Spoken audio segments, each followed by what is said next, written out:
பிள்ளைகளும் கல்யாணம் முடிச்சுட்டு பிள்ளைகள் ஆகிட்டு அது அவங்க அப்புறம் அதுக்கப்புறம் அவங்களுடைய வாழ்க்கையை பார்த்துக்கிடணும். அதுக்காக நம்ம பேக்ரவுண்ட்ல இருந்து ஜெபம் பண்ணணும். ஆனால் நான் உங்கள் கைக்குள்ள பிள்ளைகள் இருக்கும் வரை அதோடைய அது சாபத்தின் விடுதலைக்காக நீங்கள் பிரயாசப்படலைன்னா அது நாளைக்கு சாபத்தின் தண்டனையை சுமக்கும் பொழுது நீங்கள் தவிக்க வேண்டியதாக இருக்கும். அதுக்கெல்லாம் கரையும் கட்ட வேண்டியதாக இருக்கும். பயங்கர இந்த கலங்கள் அந்த இவெல்லாம் இறந்துட்ட 2 பிள்ளைகளோட நிலைமை என்ன? இவங்க வீட்டுக்கு எழுத்து வீட்டில் அந்த பையனோட மனைவி இறந்துட்டா, அந்த பிள்ளைகளுடைய நிலைமை என்ன? யார் பாப்பா? ஒருத்தரும் பார்க்க மாட்டாங்க. நீங்கள் எதோடு கொடுத்தாலும் விளையாடுங்க. ஆனால் இயேசுநாதர் சிலுவை, பாவ மன்னிப்பு, நிச்சயம், சாபம், பாவத்தின் பிடிகள் இதில் மட்டும் விளையாடவே கூடாது. அல்லேலூயா. நீங்கள் கர்த்தருடைய கரத்தில் அடங்கி இருக்கணும். தேவ சத்தியத்துக்கு பின்பற்றணும். அவர் அடிச்சுவடுகளை, அவருடைய நடந்த பாதைகளை அதை பின்பற்றி நீங்கள் மாதிரியாய் காணப்படணும். அப்போ தான் உங்களை அல்லது தண்டிக்கப்படாமல் நீங்கள் வாழ முடியும். நான் எதுலையுமே தோற்றதில்லை, அடித்து சொல்ல முடியும். எந்த சூழ்நிலை, அநேக சூழ்நிலைகள் வந்தது, எந்த சூழ்நிலை என்னை தோற்க வச்சதில்லை. எல்லா ஜெபமும் கேட்கப்பட்டது, எல்லாத்திலும் தேவன் விடுதலை கொடுத்தார். ஏன்னு கேட்டால் நான் பணத்தையோ புகழையோ அல்லையா ஊழியம் என்னுடையதல்ல, தேவனுடையது. நான் மேய்ப்பன், நான் ஒரு வேலைக்காரனுக்கு கர்த்தர் என்ன போதிக்கிறாரோ அதை நான் உங்கள்கிட்ட போதிச்சுட்டு இருக்கேன். அவ்வளோதான். எனக்கு என்ன மேன்மையை தேடினதில்லை. காரணம் என்னன்னா அல்லையா நான் தேவனுடைய அடிச்சுவடுகளை நான் பின்பற்றுகிறேன். என்னுடைய அடிச்சுவடுகளை நீங்கள் பின்பற்ற வேண்டும். எல்லா காரியத்திலையும் நீங்கள் சோதித்து பார்த்தீங்கன்னா கரெக்டாக தேவ ஆலோசனைக்கு உட்பட்டு நடந்திருப்பேன். அல்லேலூயா. ரொம்ப கவனமாய் இந்த கொடிய காலத்தில் அல்லேலூயா கொஞ்ச காலம் உண்டு என்று அறிந்து அநேகரை வீழ்ச்சிக்குள்ள தள்ளக்கூடிய கொடிய காலம். நீங்கள் புறஜாதியிலிருந்து தான் அல்லேலூயா நாங்கள் தாக்கப்படுவோம் இல்லை, கிறிஸ்துவர்களாலே அதிகமாக தாக்கப்படும் தான் வேதம் சொல்லுது. உங்களை ஜெபாலயங்களில் அடிப்பார்கள். உங்களை கொலை செய்தது தேவனுக்கு தொண்டு செய்கிற காலம் என்று நினைக்கக்கூடிய காலம் வரும். இயேசுநாதரை காட்டி கொடுத்தது புறஜாதிகள் அல்ல, கிறிஸ்துவர்கள். இயேசுநாதரை அல்லேலூயா சிலுவையில் அறைய ஒப்பு கொடுத்தது கிறிஸ்துவர்கள் மூலமாக உங்களுக்கு தாக்குதல் அதிகமாக இருக்கும்னா ஆண்டவர் சொன்னார். அல்லேலூயா. நல்லா புரிஞ்சுக்கிடுங்க. நீங்கள் நான் அநேக நேரம் நினைப்பதுண்டு, நீங்கள் யார்கிட்ட விளையாண்டாலும் சரி பிசாசிட்ட மாத்திரம் விளையாடவே கூடாது. தேவனை சார்ந்து பிசாசை ஜெயித்து தேவனை நோக்கி ஓடிக்கிட்டே இருக்கணும். அல்லேலூயா. ஒரு வசனத்தை வாசிப்போம். 1 பேதுருவின் புத்தகம் 2வது அதிகாரம். அன்னைக்கு செவ்வாய்க்கிழமை கேட்ட வசனம் தான். 2வது அதிகாரம் 18வது வசனம்.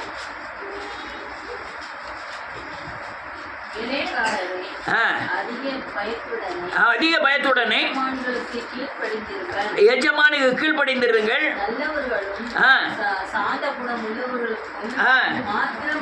அல்ல ஆமீன், கீழ்ப்படிந்திருங்கள். மனசாட்சி நிமித்தம் அநியாயமாய் பாடுபட்டு ஆமீன் போதும் பிரீதியா இருக்கும்.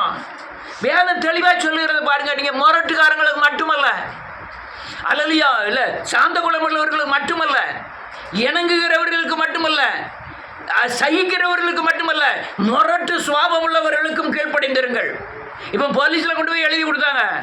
இப்போ என்னால் எழுதி கொடுக்க முடியும். அடுத்தால எது நடந்தாலும் அவங்க தான் பொறுப்புன்னெலாம் எழுதி கொடுக்க முடியும். வந்திருக்குது, என் கூட வந்திருக்குது 2 அட்வொகேட்டு. நம்ம எழுதி கொடுத்தா அவங்க வாங்கி தான் ஆகணும், வெவ்வேறு போட்டு தான் ஆகணும். நான் அதை செய்யலை. காரணம், தேவனுடைய ஊழியம் தேவன் பார்த்துக் கொள்வார். முரட்டு சுபாவம் உள்ளவர்களுக்கு அடங்குகள்.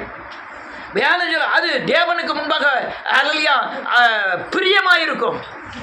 பிரீதியாக இருக்குன்னா பிரியமாயிருக்கும், அவருக்கு மகிழ்ச்சியாக இருக்கும், அவருக்கு கனமாக இருக்கும். அதனால நீங்கள் முரட்டு சுபாவம் உள்ளவர்களுக்கு, அதனால தான் சொன்னார், ஒரு கணத்தில் அறிந்தால் மறுகணத்தை காட்டு.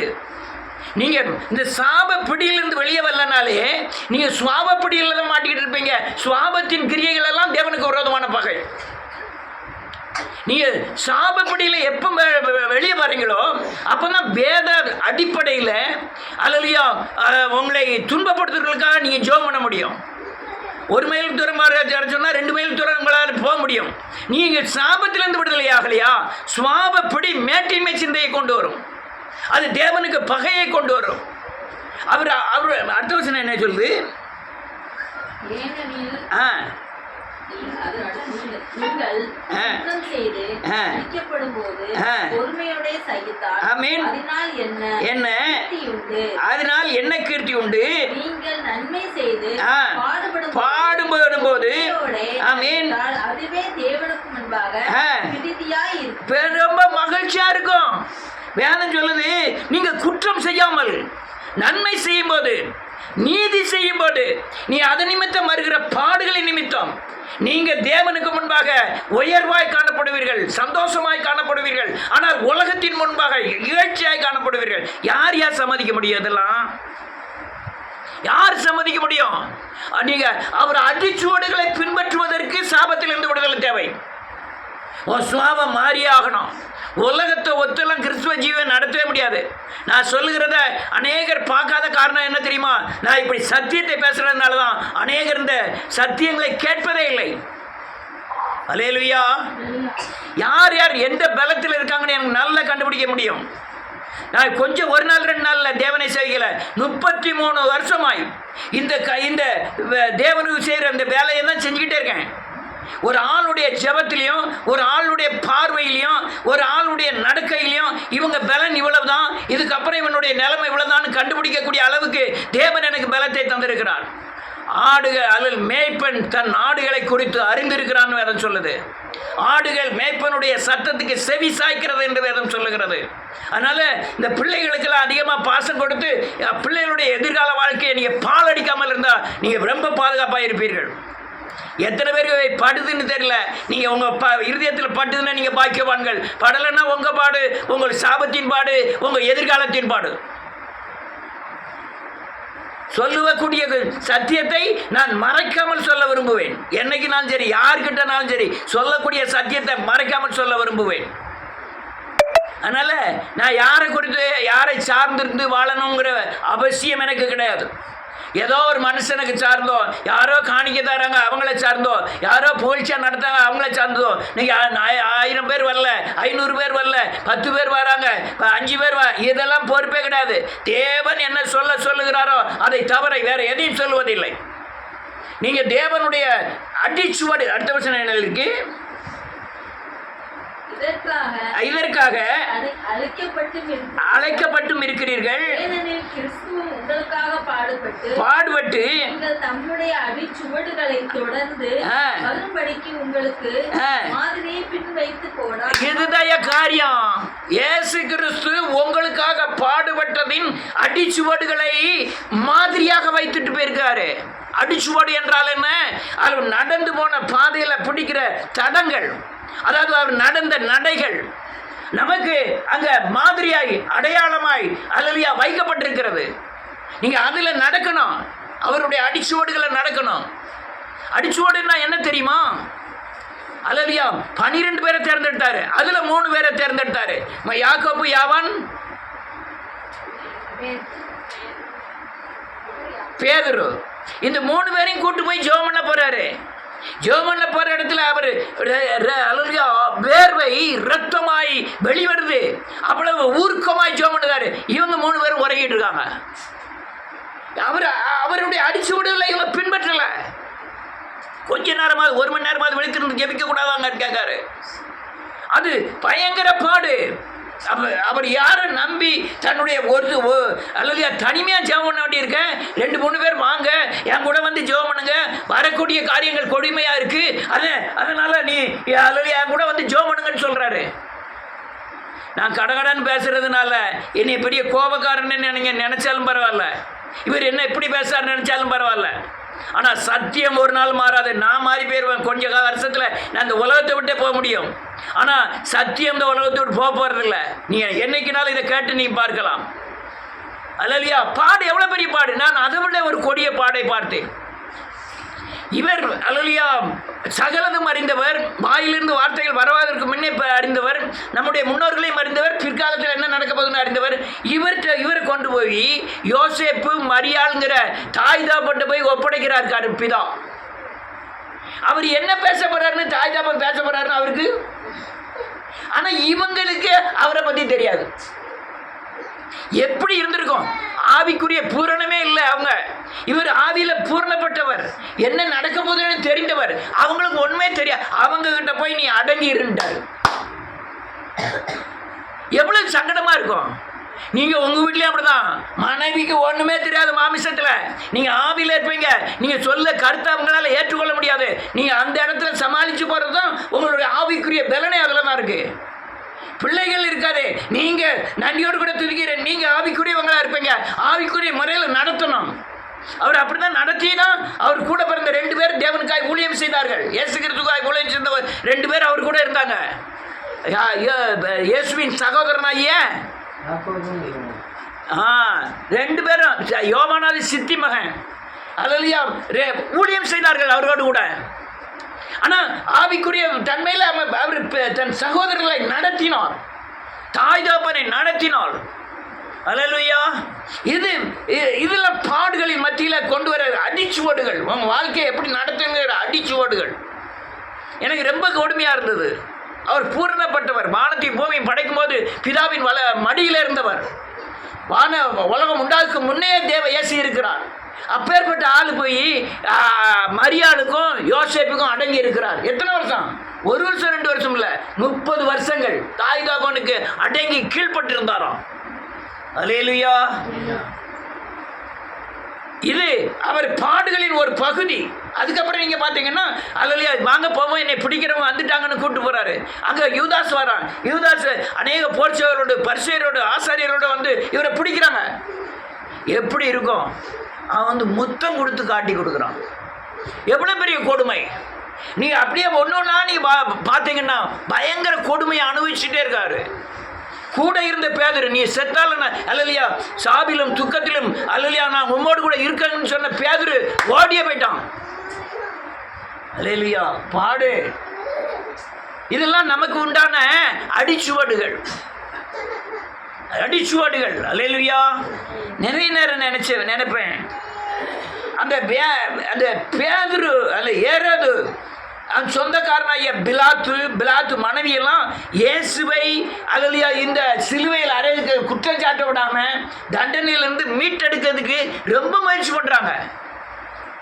ஆனா சத்தியத்தை ஞாயிற்றுக்கிழமை தோறும் சர்ச்சில் கேட்டாங்கல்ல, அவங்க தான் யாரை என்ன சொல்றாங்க? இவரை வசனமே கேட்காத பிலாத்து என்ன அவரை மீட்டெடுக்க ரொம்ப முயற்சி பண்ணுதான். நான் பரபாசை விடுதலை ஆக்கணும், 2 பேரை விடுதலை ஆக்கணும்ல, நான் ஒரு ஆள் நான் இயேசுவை விடுதலை ஆக்க போறேன். ஆனால் ஏதோ சத்தியத்தை கேட்டவர்கள் சொல்லாங்க, நீங்க பரபாசை விடுதலை ஆகிட்டு இயேசுவையோ சிலுவையில் அறைங்கள் அப்படிங்க. அவர் மனைவி சொல்றா, ராத்திரி மூலம் பெரிய பாடுபட்டேன், சொப்பனத்தில் வந்து பெரிய பாடுபட்டான் நீதிமான், அவரை நீங்க என்னமே தண்டிச்சிடாத, அவரை வெளியே விட்டுரு அப்படின்னு புருஷன்ட்ட சொல்லி விடுதான் ஆள் விட்டு. ஆனா மக்களுடைய பிரயத்தினின் நிமித்தம், சத்தம் போடுறது நிமித்தம் அடக்க முடியாதனால அவரை சிலுவையில் அறைய பிலாத்து கைகளை கழுவி ஒப்பு கொடுத்தான். பாடுகள். அல்லேலூயா. 2 கல்லர் மத்தியிலே அக்கிரமக்காரர் ஒருவராய் எண்ணப்பட்ட இயேசுகிறது 2 கல்லர் மத்தியிலே அல்லேலூயா தொங்குகிறார். அல்லேலூயா. தொங்கும்போது 2 பேரும் அவனை இயேசுவை அவமதிக்கிறாங்க. பாடுகள், பயங்கர பாடுகள். இது பாடுகள் எல்லாமே சகித்தல், பொறுத்தல், சுமத்தல், அல்லேலூயா பாவிகளுக்கு இணங்குதல் இந்த கட்டத்திலேயே அடிச்சூடுகளாய் மாறுகிறது. இந்த மாதிரியை நாம் பின்பற்ற வேண்டும். அல்லேலூயா. பின்பற்றணும். நான் அநேக நேரம் நினைப்பேன், சர்ச்செல்லாம் இடிச்சதுக்கு கம்ப்ளைண்ட் எஸ்பிட்ட போய் கம்ப்ளைண்ட் பண்ணிட்டா என்ன ஆகும் தெரியுமா? மீண்டு வந்து நின்றுப்பான். வேணும் வந்துருமா ராதையா? அது இங்கே என்ன கவர்மெண்ட்? பிஜேபி கவர்மெண்ட் கிடையாது. என்ன கவர்மெண்ட்டு? DMK government. எஸ்பிகிட்ட கம்ப்ளைண்ட் பண்ணிட்டால் மறு நிமிஷம் தூக்கிடுவான். முதல்ல அவன் செய்கிறது கையை காலை தான் நொறிப்பான். முடிப்பானா முடிக்க மாட்டானா? களவுக்கே கையை காலம் முறிக்கும். இதை கூட்டிகிட்டு போய் முதல்ல கால கையை நொறிக்க தான் செய்வான். ஆனால் நான் அந்த ஸ்டெப் எடுக்கவே இல்லை. முரட்டு சுவாபம் உள்ளவர்களுக்கு நீ என்ன செய்யணுமா? கீழ்ப்படிந்திருங்கள். அந்த ஸ்டெப்பை ரொம்ப எடுத்துருக்கலாம். அவர் ரெடின்னாரு கார்த்திக்கு, நான் போய் எஸ்பிட்ட கூட கொடுக்கேன் அப்படின்னாரு. அதெல்லாம் வேண்டவே வேண்டாம்ட்டேன். அல்லேலூயா. நான் என் ஆவிக்குரிய பலத்தினால கூட இல்லை, தேவன் நடத்துதலின் அடிப்படையில் வேண்டான்னு விட்டுட்டேன். அல்லேலூயா. விட்டுட்டேன். அடுத்தால என்ன இருக்கு? அவர் பாவம் செய்யவில்லை. ஆமென். அவருடைய வாயிலே வஞ்சனை காணப்படவும் வஞ்சனையான வார்த்தைகள் வெளிப்படவும் இல்லை. அவர் பாவம் செய்யல. இது அடிச்சுவடுகள். அல்லேலூயா. அடுத்தால என்ன இருக்கு? அவர் வையப்படும் போது அவரை ஏசும்போது பாடுபடும் போது அவர் வையப்படும் போது பதில ஏசவே இல்லை. ஆமென். அவர் பாடுபடும் போது நான் யார் தெரியுமா?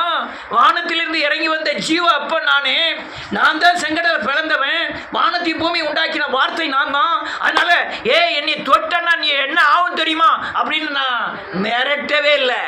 அவர் செஞ்சிருக்கலாம். அல்லேலூயா. காற்றையும் கடலையும் அதட்டுகிறவர் இவங்க ஏமாத்துறோம். அல்லேலூயா. காற்று வருது, இறையாதே நீ அமைதலாயிரு அப்படின்னு அதட்டின தேவன் இவங்கெல்லாம் ஏமாத்துறோம். அவர் ஒண்ணுமே செய்யல. அடுத்தால நியாயமாய் தீர்ப்பு செய்தவருக்கு ஆமென் தம்மை ஒப்புவித்தார். ஆமென். நாம் பாவத்துக்கு நல்ல கழுங்க. இதெல்லாம் யாருக்கு தெரியுமா? நாம் பாவத்துக்கு சேர்த்து நீதிக்கு பிழைக்கும்படியாய் இதெல்லாம் எழுதப்பட்டிருக்கு. நான் இவ்வளவு தூரம் கத்துறேன் எதுக்கு தெரியுமா? நீங்க போகும்போது காணிக்கப்பட்டு போயிடல அந்த 100 ரூபாய்க்கு 1000 ரூபாய்க்கெல்லாம் இல்லை. எப்படி ஆகிலும் உங்க சாப தண்டனையிலிருந்து நீங்க தப்பித்துக் கொள்ள மாட்டீங்களாங்கிற உறுதியோட தான் நான் சொல்றேன். எப்படியாவது உங்க செவிகளில் போய் உங்க இருதயத்தை உடைச்சி ஆமென் ஆண்டவரே நான் பாவிதான் அப்படின்னு நீங்க பாவத்திலிருந்து விடுதலையாகி இயேசுவை தரித்து கொள்ள மாட்டீங்களா? வருங்காலத்தில் பிசாசின் வாய்க்குள்ள விழாம தப்பிச்சுக்கிடுவீங்களா? சாவுக்கு மரணத்துக்கு நீங்க தப்பித்துக் கொள்ள மாட்டீங்களாங்கிற வாஞ்சியோட தான் பேசிக்கிட்டு இருக்கேன். அல்லேலூயா. உண்மையை சொல்றேன். யாரோட பைசாவும் எனக்கு தேவையில்லை. நீங்க பரிசுத்தமாய் இயேசுவை போல மாறினாலே நான் பெரிய பாக்கியவானாய் மாறுவேன். தேவனுக்கு முன்பாக அல்லேலூயா நான் பாக்கியவானாய் மாறுவேன். ஒளிச்சு வச்சது, அது மறைச்சி வச்சுக்கிறது, தேவனை சார்ந்தாம சத்தியத்தை சாராம இந்த பூமியில சுய புத்தியில வாழ நினைக்கிறது, இதெல்லாம் பயங்கர அநியாயமானது. என்னுடைய வார்த்தைக்கு நீங்க பதில் சொல்லி ஆகணும். என்னுடைய வார்த்தையில தேவனுடைய சத்தியம், அதுக்கு நீங்க பதில் சொல்லி ஆகணும். என்னுடைய இருதயத்தில் இருக்கும் வரை தான் அந்த வார்த்தைக்கு பவர் இல்லை. என் இருதயத்தில் இருந்து வெளியே வாயினாலே வந்து உங்க செவியில என்னைக்கு விழுந்ததோ நீங்க அதுக்கு கணக்கு ஒப்புவித்தே ஆக வேண்டும். அடுத்தால என்ன எழுதிருக்கு? நான் பாவத்துக்கு செத்து நீதிக்கு பிழைத்திருக்கும்படி அவர்தாமே தமது சரீரத்திலே நம்முடைய பாவங்களை சிலுவையில சுமந்தார். அன்னைக்கு சுமந்தார். இன்னைக்கு அவருடைய தழும்புகள் நமக்கு முன்பாக இருக்கிறது. என் பாவத்திற்காய் அவர் முள்முடி சூட்டப்பட்டார். அன்னைக்கு நான் அதை பார்க்கும்போது அந்த எண்ணங்கள் அந்த காரியங்கள் எனக்கு தழும்பாய் தெரிகிறது. அது என்னை குணமாக்கும். அல்லேலூயா. அடுத்தால இருந்தீர்கள் ஆத்துமாவுக்கு மேய்ப்பெரும் கண்காணியுமான. நீங்க சரியானபடி மனம் திரும்பினாதான் கண்காணினா கண்காணிக்கிறவர். அவருடைய கண்காணிக்கிறதுல திருப்பப்பட்டிருக்கீங்க. அவர் உங்களை பாதுகாப்பார். இயேசுவின் ரத்தம் உங்க மேல தெளிக்கப்படலைன்னா பிசாசுக்குரியவர்கள். பிசாசு என்னைக்கு நான் தாக்க முடியும். ஆனால் இயேசு கிறிஸ்துவின் ரத்தத்துக்கு உள்ள நீங்க வந்துட்டீங்கன்னா தேவன் கண்காணியாக இருப்பார். எப்படி இயேசுவின் ரத்தத்துக்கு உள்ள வர்றோம், இந்த பாவத்திற்காய் இந்த சாபத்திற்காய் இயேசுவின் ரத்தம் என் மேல் தெளிக்கப்பட்டிருக்கிறதுன்னு என்னைக்கு நீங்க சொல்றீங்களோ, என்னைக்கு அறிக்கை செய்த பாவ சாபத்தை விட்டுவிடுவீங்களோ அப்பதான் உங்க மேல ரத்தம் தெளிக்கப்படும். கண்ணின் பார்வை கொடியது, வாயின் வார்த்தை ரொம்ப கொடியது, செவிகளில் கேட்டல் ரொம்ப கொடியது. அது எல்லாத்த விட இருதயம் மகா திருக்குள்ளதும் கேடுள்ளதுமாயிருக்கிறது. இதெல்லாம் நீங்க கெட்டியாகணும். இருதயத்தில் சுத்தமுள்ளவர்கள் பாக்கியவான்கள். அவர் மட்டும்தான் தேவனை தரிசிக்க முடியும். கண்ணுக்கு கலிக்கன் போடணும், அல்லது வாய்க்கு கடிவாளம் போடணும். உன் இருதயம் விருத்த சேதனம் பண்ணப்பட வேண்டும். 14 வரை இந்த பூமியில சாபத்தின் தண்டனைக்கு நீ தப்பவே முடியாது. நீங்கள் தப்பிச்சிட்டீங்கன்னா பிள்ளைகள் மாட்டிக்கிடும். பிள்ளைகள் தப்பிச்சுன்னா அடுத்த பிள்ளைகள் அடுத்த சந்ததி மாட்டிக்கிடும். 4ஆம் தலைமுறை வரை விசாரிக்கப்படும் வேதம் சொல்லுகிறது. ஏதோ நான் தப்பிச்சிட்டேன் பரவாயில்ல, என் பிள்ளைகள் எப்படி நான் நடந்துட்டு அது கரைங்கட்டும். நீங்கள் தப்பிச்சிட்டீங்க. உங்கள் தாத்தா பூட்டனுக்குரிய எல்லா கணக்குக்கு உண்டான காரியங்கள் நீங்கள் தப்பிச்சிட்டீங்க. இயேசுவின் ரத்தம் உங்கள் மேலே இருக்கு. ஆனால் பிள்ளைகள் மாட்டிக்கிடுமே. அல்லேலூயா. பிள்ளைகள் மாட்டிக்கிடும். ஒரு வசனத்தை வாசிப்போம். 4வது அதிகாரம் அதே இதில் பேருல 12வது வசனத்திலிருந்து வேற யாராவது வாசிக்காதங்க வாசிக்க பார்ப்போம். ஆ ஆ ஆ ஆ இதுதான் அக்கினி. எது அக்கினியும் பாவத்தை சுட்டரிக்கக்கூடிய சிலுவையின் அக்கினை தீர்ப்படைந்தார, அதுதான் அக்கினி. அல்லேலூயா. அக்கினி புதுமை என்ற நேமல். ஆமென்.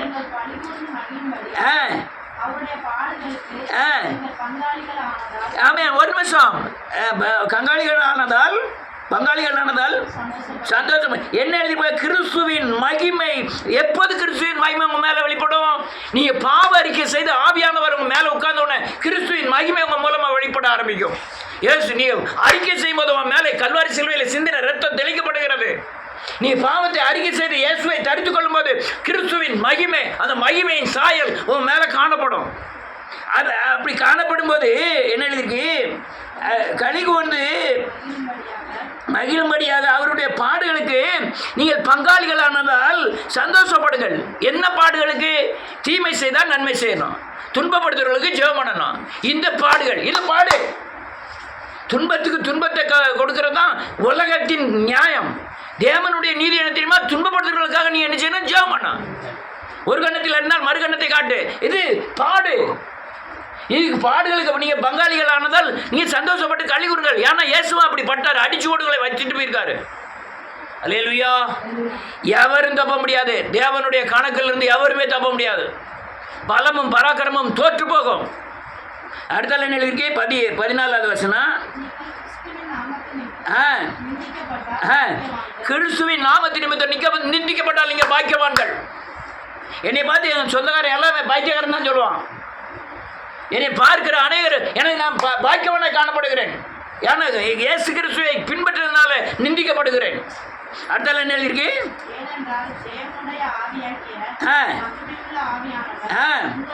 உங்க மேல் தங்கி இருக்கிறார், அவர்களாலே தூசிக்கப்படுகிறார்.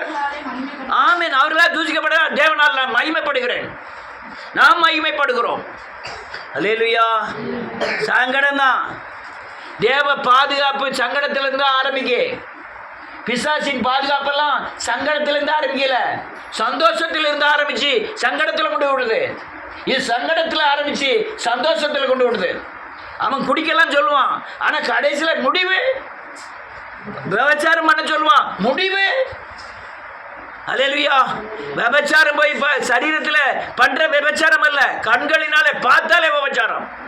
புதிய ஏற்பாடு அப்படிதான் சொல்லுது. அல்லேலூயா. அடுத்தால என்ன எழுதிருக்கு? ஆதலால் ஆமென். கொலைபாதகனாவது, திருடனாவது, பொல்லாது செய்தனாவது, ஆமென். இப்படி கொலை செய்யறதுக்கும் திருடுறதுக்கும் அந்நிய காரியங்களை ஈடுபட்டதுக்கும் நீ பாடுபட்டு ஒரு பிரயோஜனம் கிடையாது. அல்லேலூயா. கிறிஸ்துவின் நாமத்து நிமித்தம் முரட்டு சுபாவம் உள்ளவர்களுக்கு, சாந்த குணம் உள்ளவர்களுக்கு மட்டுமல்ல, முரட்டு சுபாவம் உள்ளவர்களுக்கும் கீழ்ப்படிந்திருக்க வேண்டும். அநீதி செய்கிறவர்களுக்கு நீதி செய்ய வேண்டும். அல்லேலூயா. உங்க அடிக்கிறவர்களுக்கு அவங்களுக்கு விட்டு கொடுக்கணும், கேட்கிறவங்களுக்கு கொடுக்கணும். இதெல்லாம் பாடுகள். இது அடுத்த எழுதிருக்கு. ஆமென். பாடுபட்டால் வெட்கப்படாமல் இருந்து, ஆமென். ஒருவன் கிறிஸ்துவனா இருந்து பாடுபட்டா, பட்டினியா இருந்தா, பசியா இருந்தா, இருக்க இடம் இல்லாம இருந்தா, நீ கிறிஸ்துவ நிமித்தம் பாடுபட்டால் நீங்க பாக்கியவான்கள். அல்லேலூயா. நீங்க பாக்கியவான்கள். யான்னு கேட்டா எனக்கு சாப்பாடு தானே இல்லை, ஆனா என்கிட்ட சாபம் இல்லையே, சாபத்தின் தண்டனை என்கிட்ட இல்லையே. எனக்கு ஊர்ல அவமானம் தான், என் ஆயுசு நாட்கள் கூடுதே. அல்லேலூயா. நான் தேவனால் நிந்திக்கப்படுகிறேன், பாரங்களை சுமக்கிறேன். என் பிள்ளைகள் வாழ்க்கை நல்லா இருக்குமே. நான் உலகத்திலேயும் நல்லா வாழ்ந்துட்டு பிள்ளை வாழ்க்கை இழந்தோம்னா எனக்கு என்ன பிரயோஜனம்? அல்லேலூயா. என்ன பிரயோஜனம்? நீங்க திரும்ப திரும்ப நான் சொல்லுகிற காரியத்தை தெளிவாக புரிந்து கொள்ளுங்கள். அவருடைய அடிச்சுவடுகள் என்ன சொல்லியிருக்கிறாரோ அந்த அடிச்சுவடுகளை பின்பற்றினா மட்டுமல்ல, மாதிரியாய் காணப்பட வேண்டும். பவுல் என்ன சொல்ல பாருங்க, 1 கொரிந்தியரின் புத்தகம் 11வது அதிகாரம்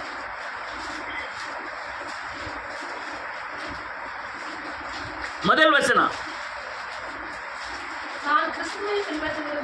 நான் கிறிஸ்துவை பின்பற்றுவது போல நீங்கள் என்னை பின்பற்றுங்கள். ஆமென், ஆமென். நான் கிறிஸ்துவை பின்பற்றுவது போல என்னை பின்பற்றுங்கள். இது எல்லாரும் சொல்ல முடியாதுன்னு சொல்லுவாங்க. நடந்தா ஏன் சொல்ல முடியாது? தேவ சத்தியத்தில் நடந்தா நீங்களும் சொல்லலாம். நான் கிறிஸ்துவை பின்பற்று போல என்னை பின்பற்றுங்கள். யார்கிட்ட சொல்லலாம்? உங்க பிள்ளைகள்கிட்ட சொல்லலாம். பிள்ளைகள் படுக்கணும்னு சொல்லுறதுக்கு முந்தைய வாயை விரிச்சு படுத்துக்கிடுது. ஏமா இன்னைக்கு ஒன்றும் சர்ச்சைக்கு போக வேண்டாம் அப்படின்ட்டா போதும், உடனே படுத்துக்கிடுது. உடனே வேண்டாம். யாருக்கு நஷ்டம்? நமக்கு தான் நஷ்டம். யாருக்கு நஷ்டம்? அங்கே கத்தி மேலே தொங்குது, சாபத்தின் தண்டனை மேலே தொங்கிட்டு இருக்கு. அந்த அறிவு இல்லைன்னா நான் ஏன் பைபிளை தூக்கணும்? நம்ம பெரிய நீதிமான் இல்லை. நீதிமானால இருந்தாலும் பாவம் செய்ய முடியாது, தெரியுமா உங்களுக்கு? நான் 1000 நீதி செய்தால் ஒரு பாவம் செய்வதற்கு எனக்கு தேவன் அனுமதி இல்லை. அனுப்பி வரும். நான் ஒரே ஒரு நாள் தண்ணி அடிச்சுக்கிறேன் ஆண்டவரே, நான் இவ்வளோ பேர் ரசித்திருக்கிறேன், இவ்வளோ பேர் தேவனுக்குள்ளே நடத்தியிருக்கேன், ஒரே ஒரு நாள் நான் தண்ணி அடிச்சுக்கிட்டேன், ஒரு சினிமா பார்த்துக்கிட்டேன்னு சொன்னால் ஒத்துக்கிடுவாரா? நீதிமான் பாவம் செய்தால் அவன் நீதி என்ன செய்யப்படுவதில்லை, நினைக்கப்படுவதில்லை. நீதிமான் ஆனால் பாவி நீதி செய்தால் அவன் பாவமும் என்ன செய்வதில்லை, நினைக்கப்படுவதில்லை. பாவம் செய்கிறவன் பாவத்தினால் சாவான், நீதியினாலே பிழைப்பான். அல்லேலூயா. பயமா இல்லையே? கடற்கடன்னு பேச சிஎஸ்சியில் இதெல்லாம் கேட்டிருக்க மாட்டீங்க. அல்லேலூயா. இன்னொரு வசனத்தை வாசிப்பேன். 2 கொரிந்தியரின் புத்தகம் 1வது அதிகாரம்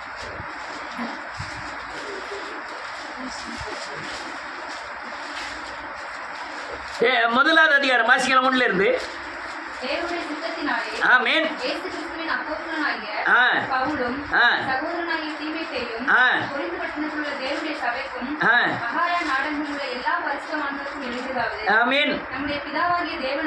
இதுல 4ல இருந்து வாசிப்போம். ரொம்ப வாசிக்கணும், நேரம் ஆகுது. 4 ஆறுதலினாலே எந்த உபத்திரவத்திலும் அகப்படுகிறவர்களுக்கு நாங்கள் ஆறுதல் செய்ய திராணி உள்ளவர்களாகும்படி எங்களுக்கு வரும் சகல உபத்திரங்களையும் அவரே எங்களுக்கு ஆறுதல் செய்கிறவர். அல்லையா? எந்த உபத்திரம் இருந்தாலும் சரி, தேவன் எங்களுக்கு ஆறுதல் செய்கிறவர். அடுத்தல பெருகிறது போல ஆமென். கிறிஸ்துவினுடைய நீதி செய்வதனால, உண்மையில நடப்பதினாலே, அநீதி செய்கிறவர்கள் மத்தியிலே நாங்கள் அநீதி செய்கிறவர்களுக்கு நீதி செய்கிறபடினாலே, எங்களை துன்பப்படுத்துகிறவர்களுக்கு நாங்கள் ஜெபம் பண்ணுகிறபடினாலே, அப்படிப்பட்ட உபத்திரவங்கள் வந்தாலும் என்ன இருக்கு? கிறிஸ்துவனுடைய பாடு எங்களிடத்தில் பெருகிறது போல கிறிஸ்துவனுடைய ஆறுதலும் எங்களுக்கு என்ன செய்து பெருகும். அந்த பாடு எவ்வளோ பெருதோ அவ்வளோ ஆறுதலும் பெருகுது. நான் ஏன் இவ்வளோ கத்துறேன்? ஏன் இவ்வளோ உத்தரவு உங்களை பின்பற்ற வேண்டிய அவசியம்? எத்தனை பேர் ரட்சிக்கப்படுறா அவ்வளவு எனக்கு பாக்கியம். எத்தனை பேர் தேவனை பின்பற்றுறாங்க, அதுதான் என் பலன், அதுதான் என்னுடைய ஆறுதல், அதுதான் என்னுடைய சந்தோஷம். எத்தனை பேர் தேவனை நடிப்பு, இந்த வேஷம், இது எதுவுமே எனக்கு பிடிக்காது. யாராக இருந்தாலும் சரி, நடிப்பு வேஷம் எதுவுமே பிடிக்காது. ஆனால் நீ தேவனை பின்பற்றுவதற்கு இந்த உலகத்தை எதிர்க்கீங்களா? உங்களோடு கூட நிற்க நான் ரெடி. தேவனை பின்பற்றுவதற்கு பிசாசை எதிர்த்து நிற்கணுமா? நான் உங்க கூட வந்து நிற்கிறதுக்கு ரெடி. ஆனால் நீ நடிப்பில் பிசாசை ஜெயிக்காம பிசாசுக்கு இடம் கொடுத்துக்கிட்டு என் பக்கத்தில் வந்து நில்லுங்கன்னா நான் நிற்கிறதுக்கு ரெடி இல்லை. ஏன்னா என் முதுகை கொடுக்க நான் விரும்பலை. எவ்வளவோ காயப்பட்டிருக்கேன், ஆனால் இப்படியெல்லாம் போய் நிற்கிறதுக்கு நான் விரும்புறது கிடையாது. அடுத்தது என்ன இருக்கு? ஆதலால் நாங்கள் உபத்திரவப்பட்டாலும் நான் உபத்திரவப்பட்டா அது உங்கள் ஆறுதலுக்கும் ரட்சிப்புக்கு ஏதுவாகும். நான் உபத்திரவப்பட்டா அது உங்களுடைய ஆறுதலுக்கும் ரட்சிப்புக்கும் ஏதுவாகும். நாங்கள்